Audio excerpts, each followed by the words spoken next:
Hello, Yu-Gi-Oh players, and welcome to Yu-Gi-Oh! Business Casual. I'm your host, the RJB0. So today, I am doing my usual Tuesday deck workshop. So I hope you guys are ready for me to take on another deck. Today, I am going to be workshopping Andrew McDaniel's Chain Beat deck. And this is a very interesting build that I haven't seen yet. So let's get down to the deck list before I get workshopping. First, we have our usual 3 Verse Thunderbird, then we have 2 Gravekeepers Commandant, 3 Wind Up Rabbit, 1 Grand Mole, 1 Card D. Then we have for the spell lineup 1 Dark Hole, triple Duality, 1 MST, double Tanky, 3 Necrovalley. Then for our traps, we have 2 Bottomless, 3 Mirror Force, double Compulsory Escape device, triple Compulsory Evac device, double Torrential, 1 Road, 1 Deep Prison, double Macro, double Bribe, 2 Vanity's Emptiness. Now this stuff is not actually the side deck, it's just stuff that I'm going to talk about later. And then the extra deck is a pretty standard Chain Beat extra deck. You aren't going to be using a whole lot of your extra deck in Chain Beat, so it doesn't matter a whole lot what's in it. So the first thing I notice about this deck is of course the fact that it's set up for the OCG's September format, which I think is going to be the TCG's September format, but everybody keeps saying it's going to be different because this is the OCG's format, and the TCG just got Rooster and whatever, but we'll set that aside for now. I'll talk about that another time.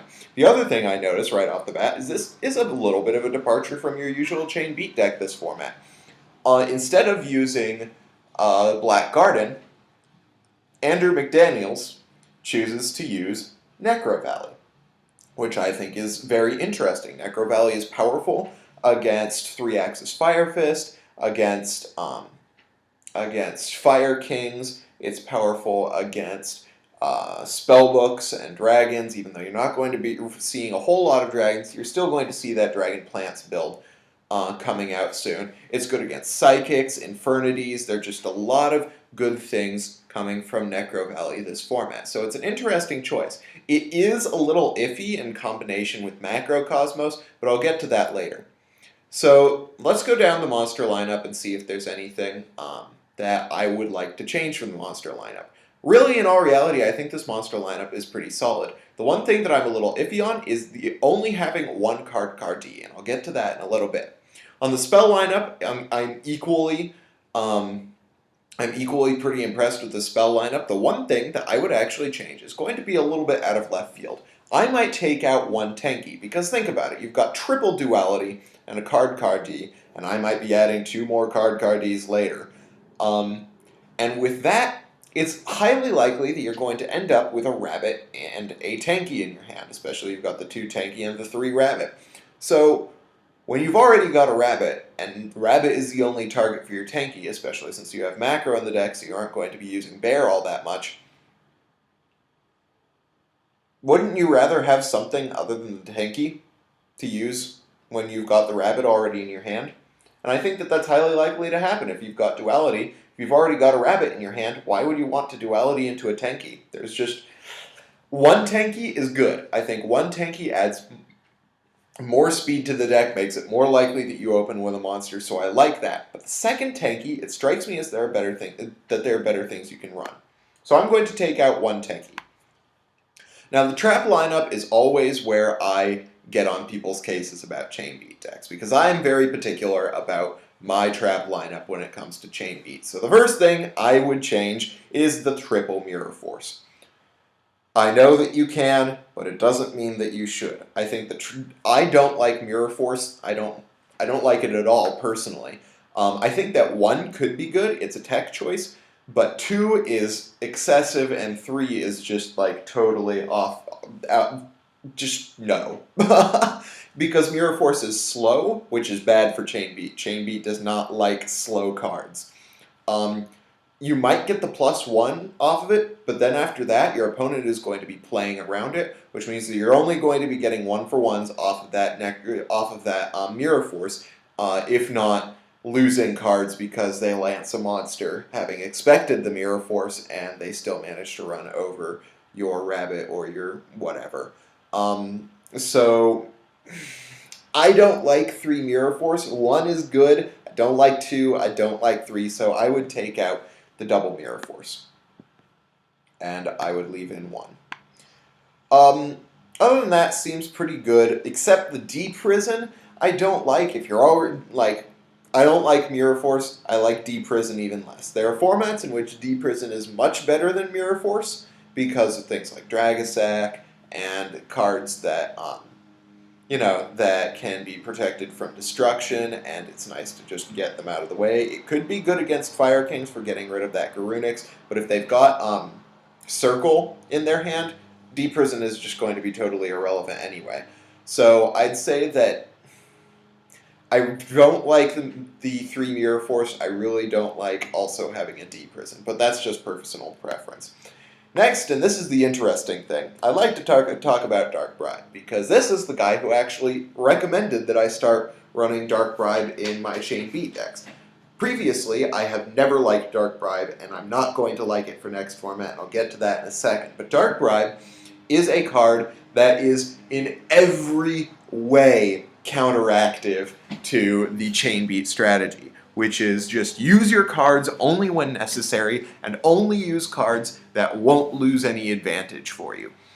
If you use a card that is going to take away advantage from you, like Dark Bribe, it's going against your win condition, and I don't see why decks would do that. The reason why I understood his discussion of Dark Bribe for this current format and the use of it, and the reason why I started using it for this format, is because there are cards in the game that take away even more advantage than Dark Bribe does.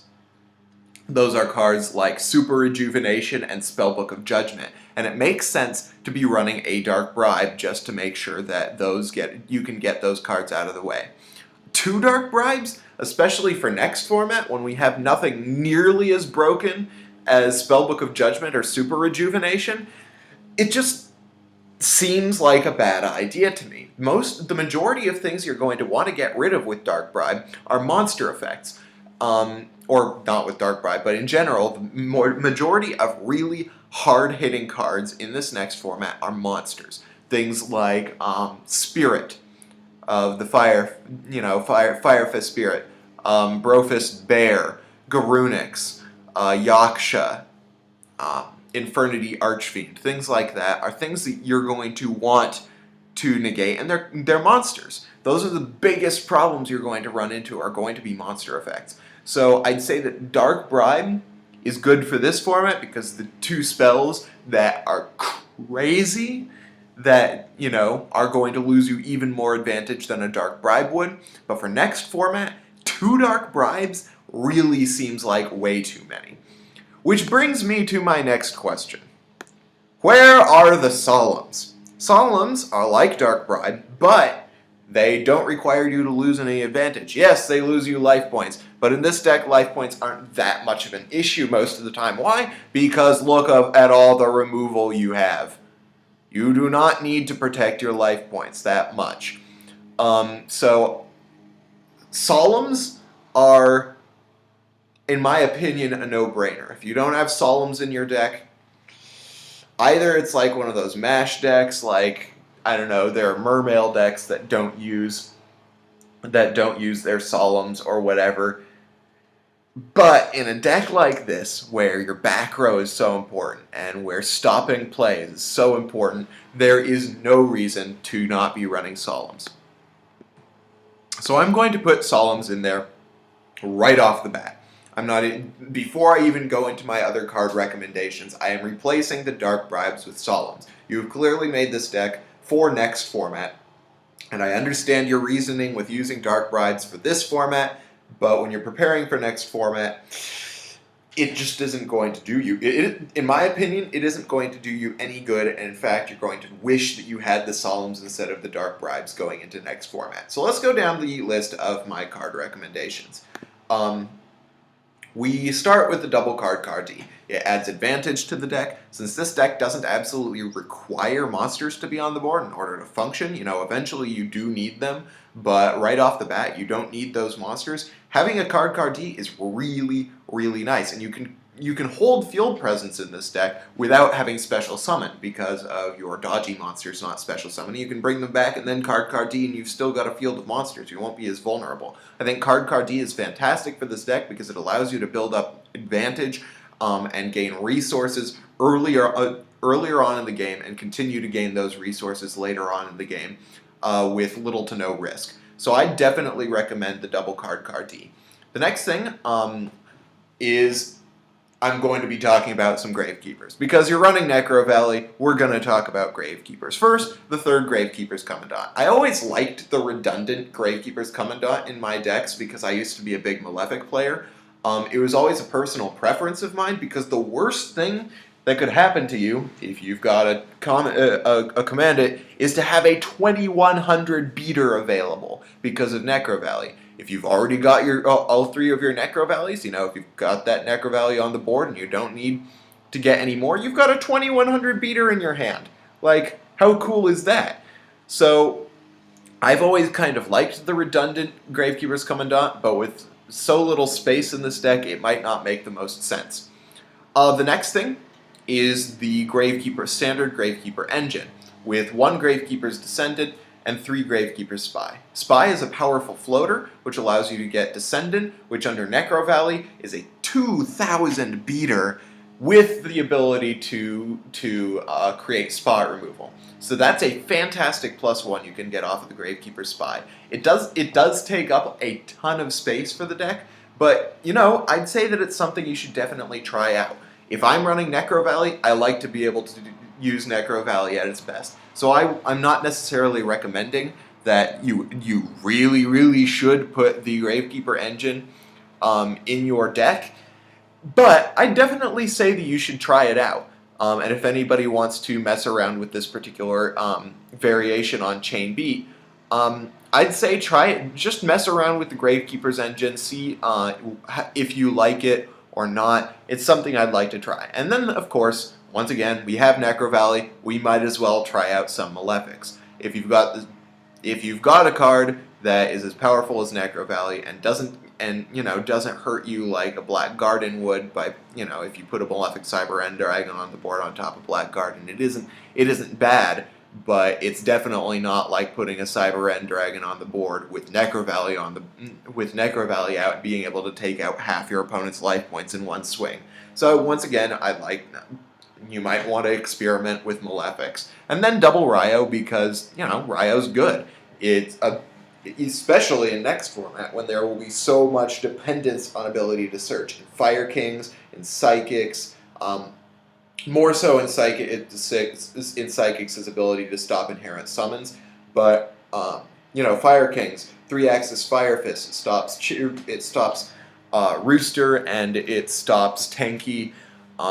It stops, spellbooks, it stops infernities. There are just lots of good things that you can do with Ryo. And then I always, unless I'm running a Garden Beat deck that doesn't, who relies on a lot of monsters staying on the board, I always run that third Compulsory Escape device. Why? Because Compulsive Act device, there's that chance that you won't be able to gain your advantage back from it. You'll lose advantage by using Compulsory Evac device sometimes. But a Compulsory Escape device, if you've got the conditions to use it, you almost always have a plus that not a plus, but it's almost always a payoff for it.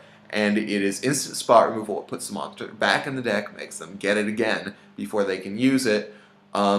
So I definitely say put that third Compulsory Escape device in. I have always used the 3 Compulsory Escape device, except in the Garden Beat deck, and I have never run into any issues with it. And finally, because of the crazy number of monster effects that are going to be big in this game, I recommend the 3 Fiendish Chain. Maybe not even using the 3, but definitely having Fiendish Chain in the deck is a good idea. So if I were to add my perfect lineup based on these recommendations and based on the minimal amount of playtesting I have had in order to determine which of these is best, I would say that putting in the double card D, the Compulsory Escape device, and a Fiendish Chain, or alternatively, one more card D, and a second Fiendish Chain is your best option. You can side deck the Ryos, you can side the third Fiendish Chain if you want, or the third card D. You can put in the 3 card D and side in the second Fiendish Chain. But if I were to do this, it's either the combination of the it's either going to be 3 card D and 1 Fiendish Chain, or 2 card D, 2 Fiendish Chain. That is my recommendation for this deck. So this is my recommended deck list for Andrew McDaniel's Necrovalley Beatdown deck. I hope you guys liked this workshop, and I definitely recommend you guys trying out this build just for fun, you know, to see if it works for next format and works for you. But it definitely looks like it could be very successful. So I hope you guys liked the workshop. If you did, hit that thumbs up button. If you didn't, let me know. And then hit the comments section below to discuss my choices and what you would think you could do with this Necrovalley Beatdown deck. So if you liked it, also hit that thumbs up or that subscribe button. I am getting redundant now. So hit that subscribe button to watch more Yu-Gi-Oh videos. And thank you guys for watching Yu-Gi-Oh! Business Casual. I'm your host, the RJB0, and I got a jet. Thanks, guys. Bye.